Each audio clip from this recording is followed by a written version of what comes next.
महाराष्ट्र विधान परिषद के सदस्य संदीप जोशी ने बड़ा ऐलान किया है। 13 मई को कार्यकाल खत्म होने के बाद वे 6 महीने का ब्रेक लेंगे।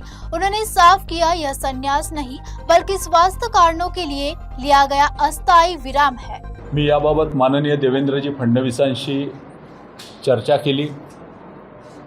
माननीय देवेंद्रजींशी बोलल्यानंतर मी 13 मेला ज्या दिवशी मी निवृत्त होणार आहे तेव्हापासून 6 महिन्याचा ब्रेक मी राजकारणात घेण्याचं निश्चित केलेलं आहे आणि 6 महिन्यानंतर पुन्हा एकदा जोशाने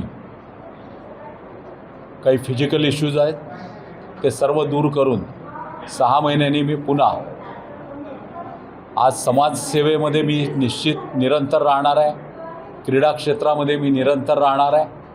परंतु देवेंद्रजींनी सांगितल्यानुसार 6 महिन्यानंतर मी पुन्हा राजकारणामध्ये सक्रिय होणार आहे। कार्यकर्त्यांची विनंती असेल, माननीय देवेंद्रजी हे माझे मित्र, बंधू, नेता हे आहेत आणि त्याच्यामुळे त्यांनी जे काय सुचवलं त्यांच्या सुचवण्याप्रमाणे मी 6 महिन्याचा ब्रेक 13 मे पासून घेतो आहे।